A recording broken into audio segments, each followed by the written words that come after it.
back to the morning show here on Arise News.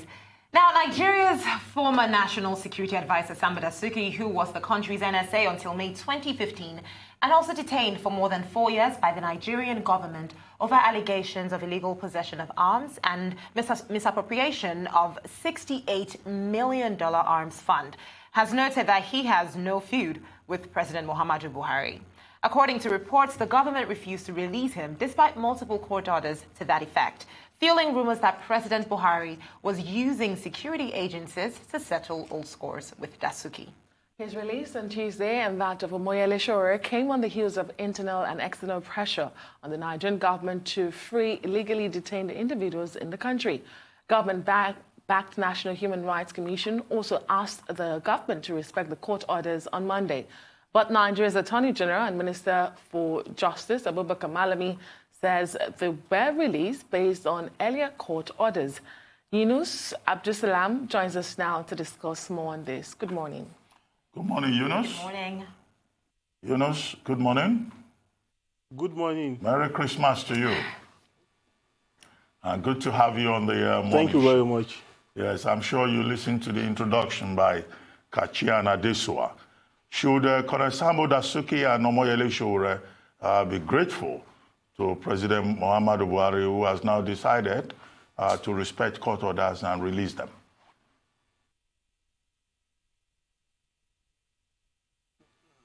Not at all. Not at all.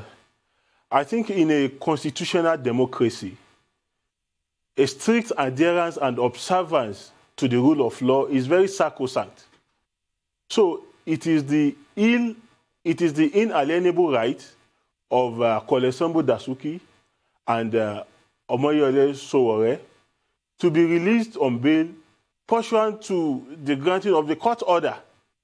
So if the federal government decided to reason to the voices of to hearken to the voices of reasoning that the media, the civil society, the international community have now been saying that, look, we have to respect and obey the court order. So if they now decided to now obey these orders, then there is nothing for them to be grateful about. It is what they ought to have done ab initio.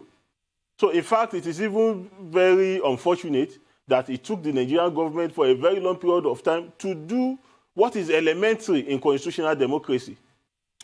Well, if you will recall, Colonel Sambo Dasuki was granted bail by different courts.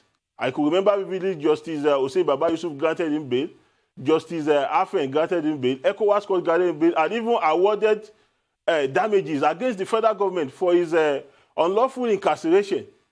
So there is nothing for Omoyele Sowore to thank the federal government for. It is rather the federal government that's supposed to be remorseful and to even be apologetic for clamping down on the rights of the citizens.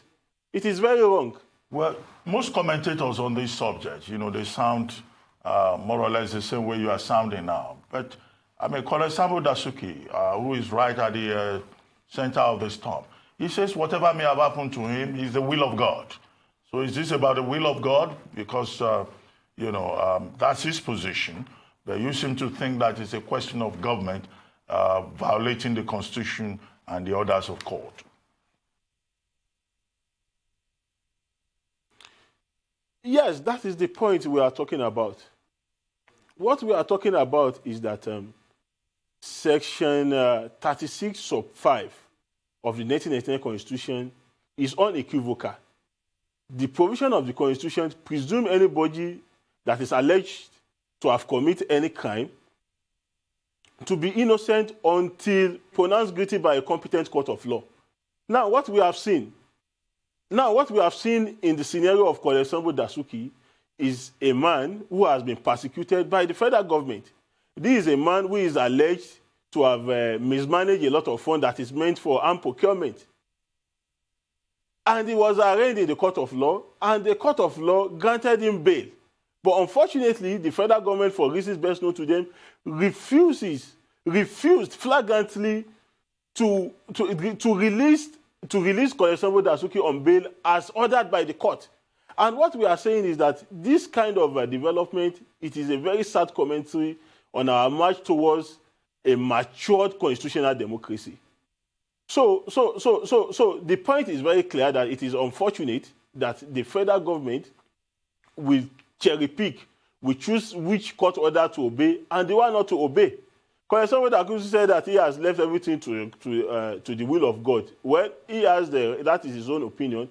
But as a practicing lawyer, nothing baffles me. I see nothing that is more worrisome to me than an order of a court of law to be disobeyed.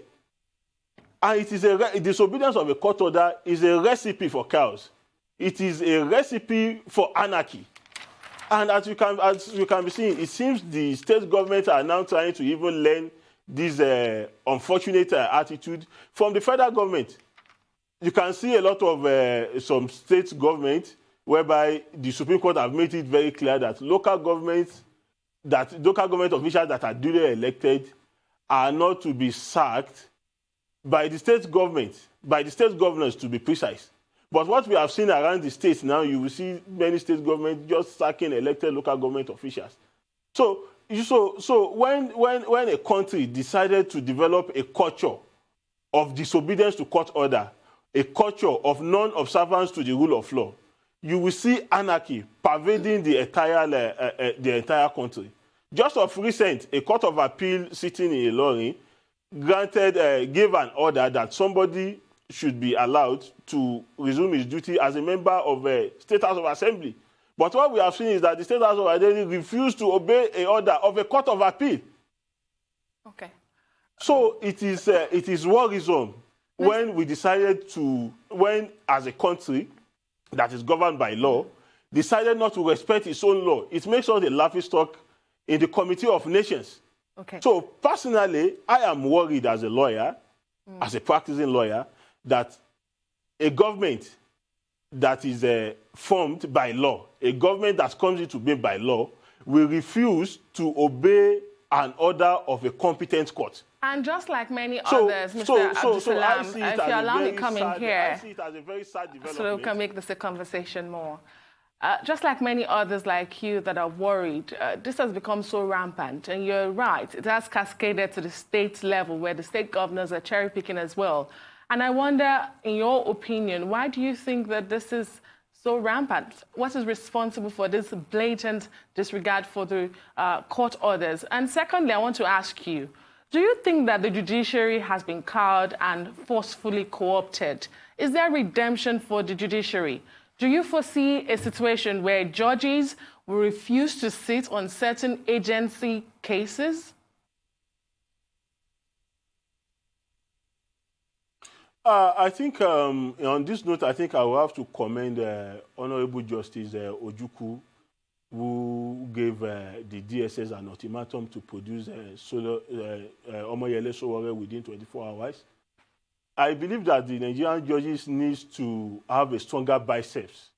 And I think that there is a need for them to assert the judicial powers that the Constitution have already vested in them. So as a judicial officer, when your order is not observed, when the order is disobeyed, there are so many options. There are so many steps that you need to take to make sure towards enforcing your order.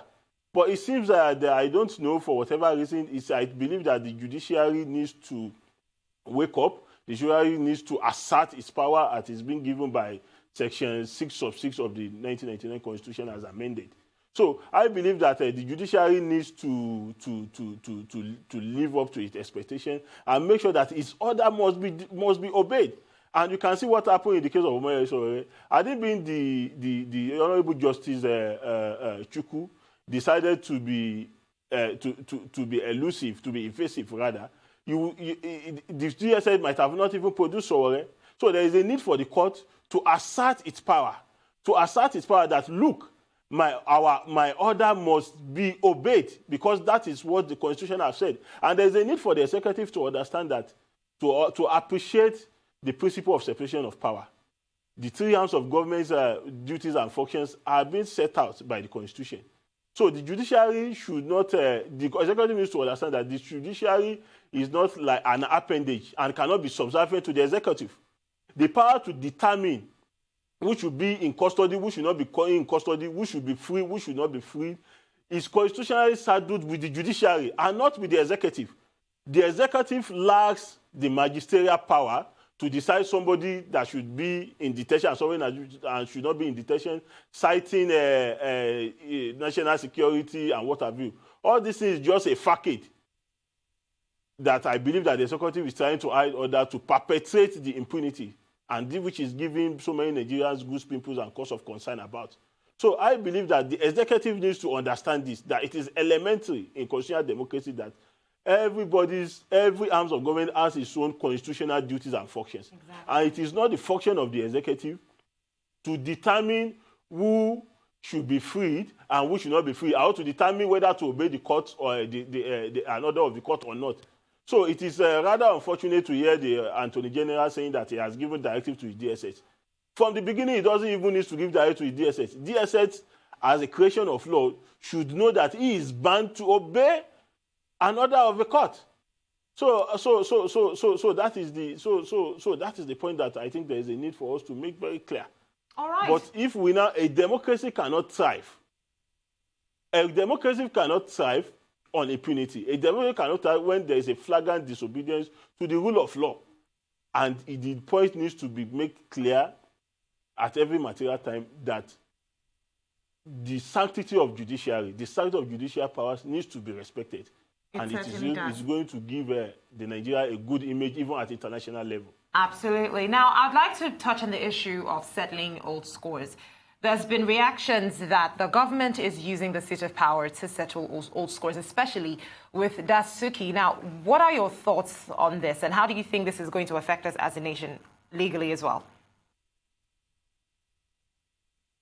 Please, can you come again? I can't hear you very well. Okay, I said I wanted to touch on the issue of settling old scores, that the government is using the seat of power, to, especially with Dasuki's case, to settle old scores with Dasuki. So I'm asking, what are your thoughts on this particular situation, that the government is using the seat of power to settle old scores with Dasuki briefly? Yeah, it will be antithetical to the oath of office that is being sworn to by President Muhammadu Buhari to use his office to settle old scores. And that is just on the first note. Hello?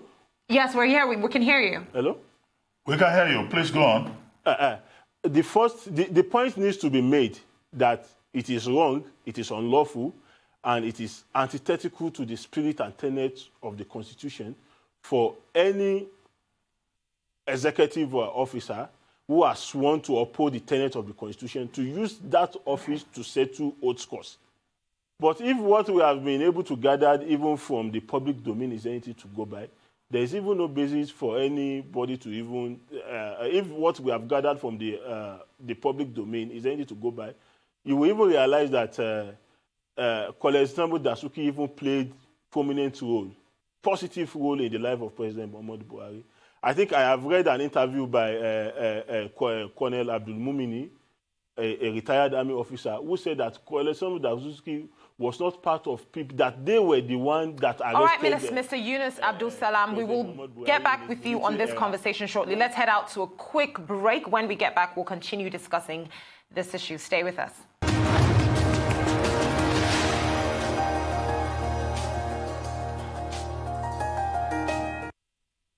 You're welcome back to the morning show. We still have Yinusa Abdulsalam, a human rights lawyer, discussing, the effects of using the seat of power to settle old scores. And while you're answering this question, Mr. Yinusa Abdulsalam, I would also like to ask if there are also provisions of the Constitution that also enable this kind of behavior.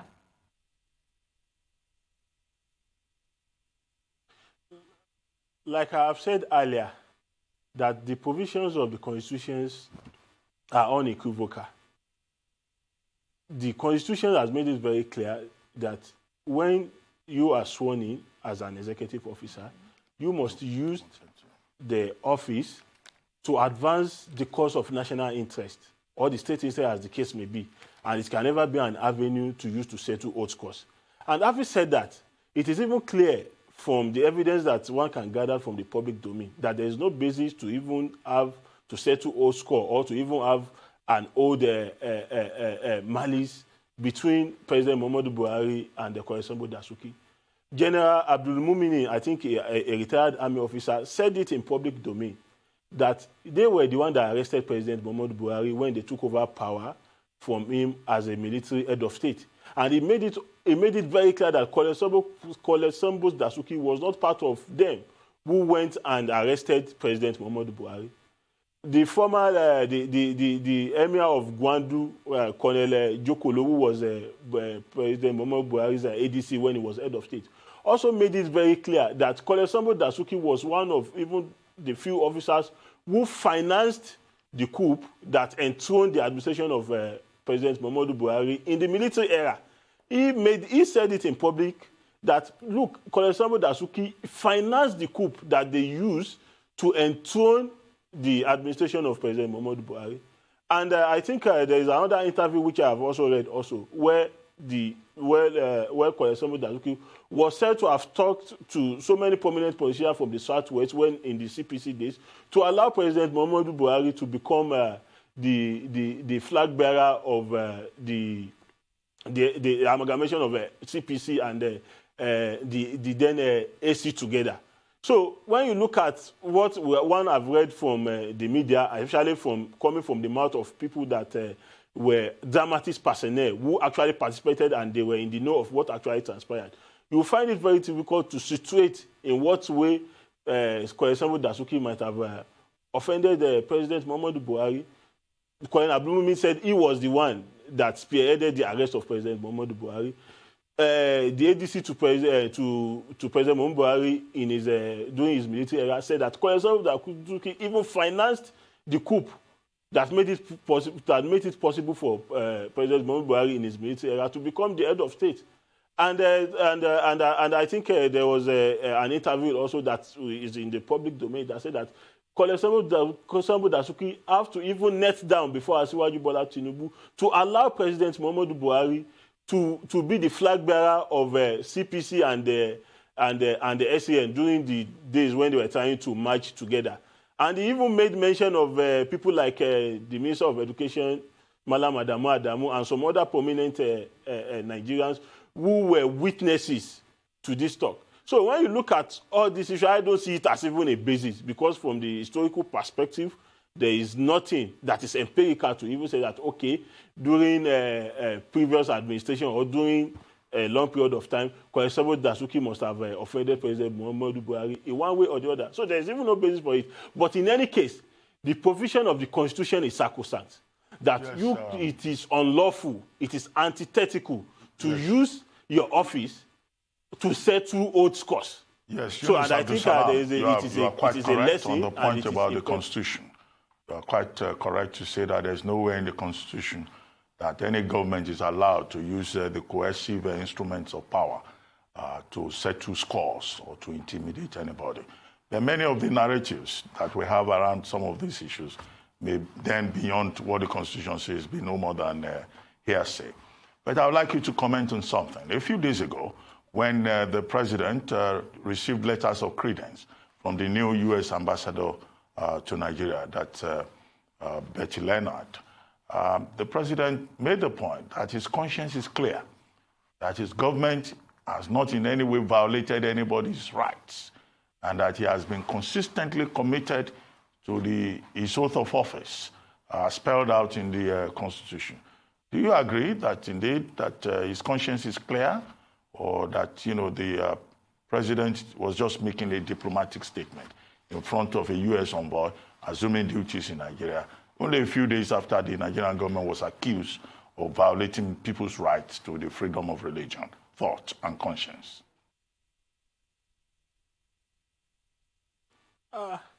I think it is crystal clear from the development that has unfolded to show very clear that this present government has carved a reputation for itself for flagrant disobedience to the rule of law.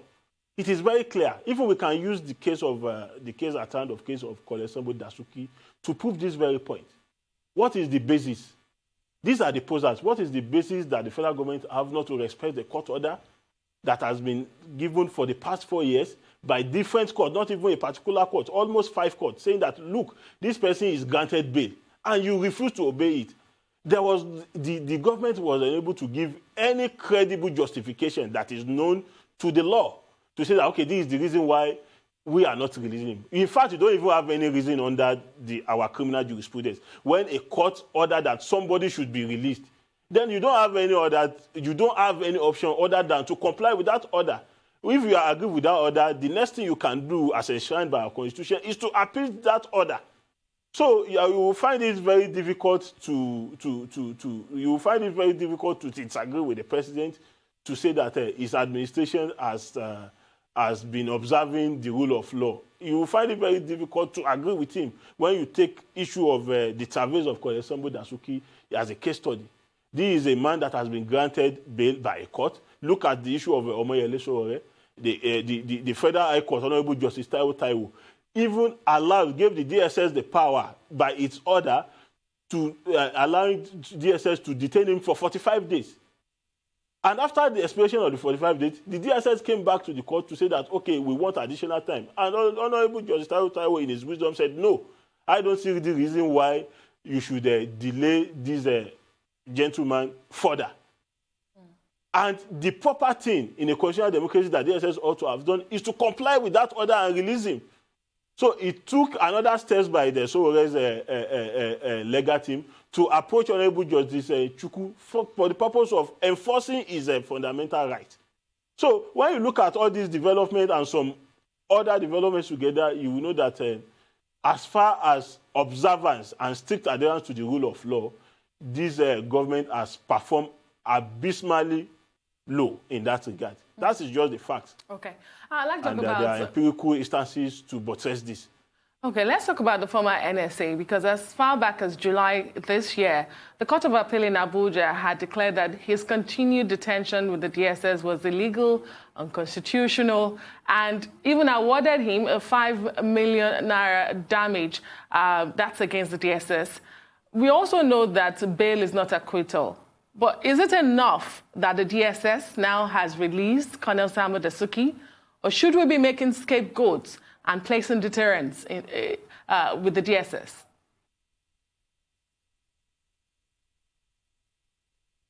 Yes, these are some of the thoughts that came to my mind when DSS decided to finally comply with the directives of the court to release Colonel Sambo Dasuki.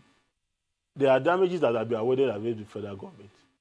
And there is a need, if the federal government wants to convince the world that, yes, it has turned a new leaf and it is now ready, henceforth, to be respecting the rule of law and to be complying with court orders, then there is a need for the federal government to pay the damages as is being directed by the different courts, not even the Court of Appeal. Even the ECOWAS court also awarded damages against the federal government.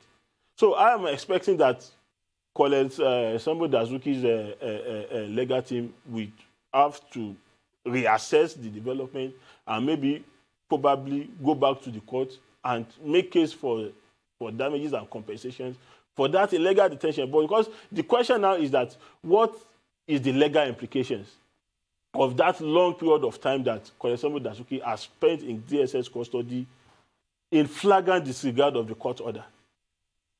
Because if the federal government is just saying that, okay, now we have now see reason now to respect the court order, and now the office of the AGF have directed the DSS to comply with the order, I believe that it shouldn't stop there.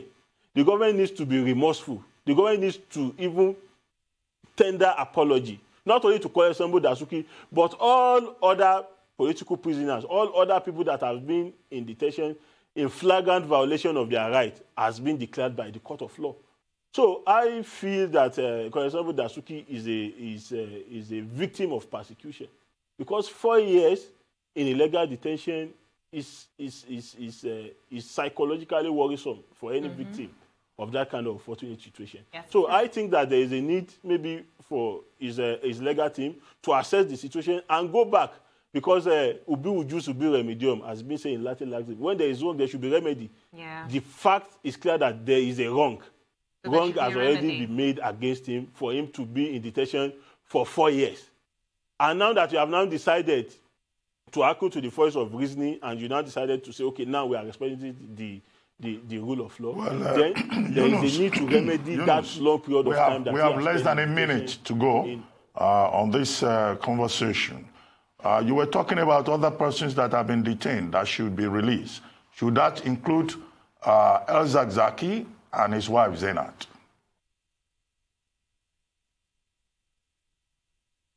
Yes, of course. Once there is a subsisting court order, if the subsisting court order is to the effect that they should be released, the law is very clear that no institution of government has the right to do otherwise.